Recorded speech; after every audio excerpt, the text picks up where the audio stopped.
Hi, എല്ലാവർക്കും പുതിയ വീഡിയോയിലോട്ട് സ്വാഗതം. അപ്പോൾ ഇന്ന് നമ്മൾക്കൊരു എളുപ്പത്തിൽ ഉണ്ടാക്കാൻ പറ്റുന്ന ഒരു 4 മണി പലഹാരം ഉണ്ടാക്കാം. ഇതൊരു സ്വീറ്റ് റെസിപ്പിയാണ്. സ്വീറ്റ് എന്ന് പറയുമ്പോൾ അങ്ങനെ ഭയങ്കരമായിട്ടുള്ള മധുരമുള്ള ഒരു റെസിപ്പിയൊന്നും അല്ല. നമ്മൾക്ക് ഈസി ആയിട്ട് ഉണ്ടാക്കാൻ പറ്റും. 3 ചേരുവകൾ നമ്മുടെ കയ്യിൽ ഉണ്ടെങ്കിൽ തന്നെ. അപ്പം റവ കൊണ്ടാണ് ഉണ്ടാക്കാൻ പോകുന്നത്. അപ്പോൾ നമ്മൾക്കിതെങ്ങനെ ഉണ്ടാക്കാമെന്ന് നോക്കാം. ആദ്യം നമ്മൾക്കിതിനായിട്ട് 1 കപ്പ് റവ വേണം. അത് നമ്മൾക്കൊരു പാത്രത്തിലോട്ട് ഇടാം. അതിനുശേഷം 1/2 കപ്പ് ചിരകിയ തേങ്ങ ഇടുക. പിന്നെ നമ്മൾക്ക് ഒരു ഇച്ചിരി ഉപ്പിടുക. 2 നുള്ള ഉപ്പിട്ടാൽ മതി, അധികം ഇടേണ്ട ആവശ്യമില്ല. ഇത് ഇച്ചിരി മധുരമുള്ള റെസിപ്പി ആയതുകൊണ്ട്. പിന്നെ 1 സ്പൂണോളം ഏലക്കാപ്പൊടി ഇടാം. പിന്നെ 2 സ്പൂൺ നമ്മൾക്ക് ഈ കറുത്ത എള്ളുണ്ടല്ലോ അതിടണം. അതിനുശേഷം ഇനി നമ്മൾക്ക് ഇത് നന്നായിട്ടൊന്ന് മിക്സ് ചെയ്യാം. റവയും തേങ്ങയും എല്ലാം കൂടെ ഒരുമിച്ച് നല്ല ഇതാവുന്നത് വരെ ഒന്ന് മിക്സ് ചെയ്തെടുക്കണം. ഇത്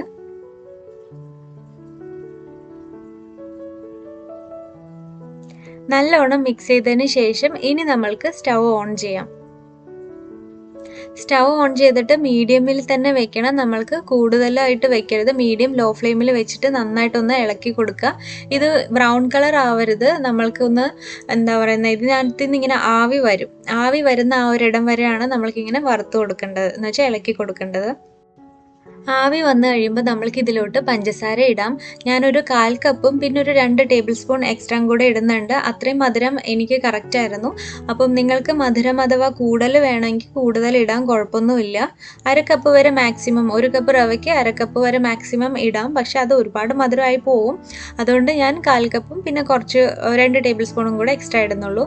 ഇനി നമ്മൾക്കൊന്ന് ഈ ഒരു പഞ്ചസാരയൊക്കെ ഒന്ന് ഇച്ചിരി അലിയുന്ന പോലെ നമ്മൾക്ക് ഇളക്കിയെടുക്കാം. പക്ഷെ ഒരുപാട് ഇതാവരുത്, നമ്മൾക്ക് ബ്രൗൺ കളർ ആവരുത്. അപ്പോൾ നമ്മൾക്ക് കുറച്ചൊരു 2-3 മിനിറ്റ് ഇളക്കിയാൽ മതി. അതിനുശേഷം നെയ്യ് ഇടണം. നെയ്യ് ഞാൻ 2 ടേബിൾ സ്പൂൺ ആണ് ഇടുന്നത്. അതിൽ കൂടുതൽ ഇടേണ്ട ആവശ്യമില്ല എന്തായാലും. അപ്പം ഇനി ഇത് നന്നായിട്ട് മിക്സ് ചെയ്യുക. നെയ്യും റവയും ഒക്കെ കൂടെ നല്ലോണം മിക്സ് ചെയ്യണം. അതിനുശേഷം ഇതിലോട്ട് കുറച്ച് വെള്ളം ഒഴിക്കണം. ഒരുപാട് വെള്ളം ഒഴിക്കരുത്. ഇതും ഞാൻ 2 ടേബിൾ സ്പൂൺ ആണ് എനിക്കിവിടെ ആവശ്യം വന്നിട്ടുള്ളത്. 2 മുതൽ 3 ടേബിൾ സ്പൂൺ വരെ നമ്മൾക്ക് വെള്ളം ഒഴിക്കാം. വെള്ളം ഒഴിച്ചിട്ട് ഒന്ന് നന്നായിട്ട് എല്ലാം കൂടെ മിക്സ് ചെയ്യുക. നമ്മൾക്കിതൊരു ലോ ഫ്ലെയിമിൽ വെച്ചിട്ടാണ് ഇനി ചെയ്യേണ്ടത്. മൊത്തം ലോ ഫ്ലെയിമിൽ വെച്ചിട്ട് വേണം ചെയ്യാൻ. ആദ്യത്തെ ആ ഒരു തേങ്ങ വറുക്കുന്നത് മാത്രം മീഡിയം ഫ്ലെയിമിൽ വെച്ച് ചെയ്താൽ മതി. കൈകൊണ്ട് ഇങ്ങനെ എടുത്ത് നോക്കുമ്പോൾ തന്നെ നമ്മൾക്കതൊരു ഇച്ചിരി സ്റ്റിഫായിട്ട് കിട്ടും. അപ്പം ഇങ്ങനെ പ്രസ് ചെയ്യുമ്പോൾ, അപ്പം അങ്ങനെ ആവുമ്പോൾ നമ്മൾക്ക് പിന്നെ നിർത്താം. നമ്മൾക്കിനി ഇതിൻ്റെ ഒരു ഷേപ്പ് ഉണ്ടാക്കിയെടുക്കണം. അതിന് വേണ്ടിയിട്ട് സ്റ്റൗ ഓഫ് ചെയ്യരുത്. സ്റ്റൗ ലോ ഫ്ലെയിമിൽ തന്നെ ഇട്ട് വെക്കണം. ഇനി ഇത് നമ്മൾക്ക് കുറച്ചായിട്ട് എടുത്തിട്ട് ആ ചൂടോടെ തന്നെ നമ്മൾക്ക് ഷേപ്പ് ഉണ്ടാക്കിയെടുക്കണം. ഞാനിപ്പോൾ ഹാർട്ട് ഷേപ്പാണ് ഉപയോഗിക്കുന്നത്. ഇല്ലെങ്കിൽ നമുക്ക് ഏതില്ലെങ്കിൽ മൂടി ഉണ്ടല്ലോ, അത് വെച്ച് ചെയ്യുക. ഇങ്ങനെ പ്രസ് ചെയ്തിട്ട് എടുക്കാം. അപ്പോൾ ഞാൻ ഈ ഹാർട്ട് ഷേപ്പ് വെച്ചിട്ട് ഇനി നമ്മൾക്കിതിങ്ങനെ ഫില്ല് ചെയ്ത് കൊടുക്കാം. ചൂടുണ്ടാവണം. ആ സ്റ്റൗ ഓഫ് ചെയ്യരുത്. ഓഫ് ചെയ്ത് കഴിയുമ്പോഴത്തേക്ക് അത് സ്റ്റിഫായി വരും, കാരണം പഞ്ചസാരയൊക്കെ ഇട്ടതല്ലേ.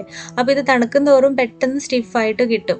അതുകൊണ്ടാണ് ഓഫ് ചെയ്യരുത്. ആ ചൂടോടെ തന്നെ നമ്മളിനി നല്ലോണം പ്രസ് ചെയ്തിട്ട് വേണം ഇത് ഉണ്ടാക്കാൻ വേണ്ടിയിട്ട്. ഏത് ഷേപ്പാണോ കൊടുക്കുന്നത് അത് ചെയ്യുമ്പോൾ നല്ലോണം പ്രസ് ചെയ്യണേ, ഇല്ലെങ്കിൽ പൊടിഞ്ഞു പോകാനുള്ള ചാൻസ് ഉണ്ട്.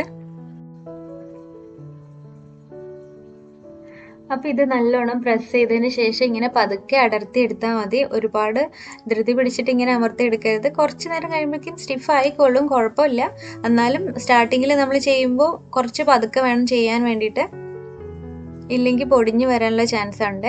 അപ്പോൾ ഇത് ഞാനെല്ലാം ഉണ്ടാക്കി കഴിഞ്ഞു. ശരിക്കും നല്ല ടേസ്റ്റിയാണ്. അതുപോലെ തന്നെ അധികം ചേരുവകളൊന്നും വേണ്ട. നമ്മുടെ കയ്യിൽ റവയും പഞ്ചസാരയും തേങ്ങയൊക്കെ ഉണ്ടാവും. അപ്പോൾ എല്ലാവരും ഇതുപോലെ ഒന്ന് ചെയ്ത് നോക്കണം. ശരിക്കും നല്ല ടേസ്റ്റി ആയിട്ടുള്ളൊരു റെസിപ്പിയാണ്. സ്നാക്സ് ആയിട്ട് ഉപയോഗിക്കാം. അപ്പോൾ എല്ലാവരും ഉണ്ടാക്കിയതിന് ശേഷം നിങ്ങളുടെ അഭിപ്രായങ്ങളൊക്കെ പറയുക. പിന്നെ ഈ റെസിപ്പി ഇഷ്ടപ്പെട്ട് കഴിഞ്ഞാൽ ഒന്ന് വീഡിയോ ലൈക്ക് ചെയ്യാനും അതുപോലെ തന്നെ ഫ്രണ്ട്സ് ആൻഡ് ഫാമിലിക്കും ഷെയർ ചെയ്യാനും കൂടെ മറക്കരുത്. അപ്പോൾ നമ്മൾക്കിനി അടുത്തൊരു റെസിപ്പി ആയിട്ട് അടുത്തൊരു വീഡിയോയിൽ കാണാം. എല്ലാവർക്കും ഒരുപാട് താങ്ക്സ്. ബൈ.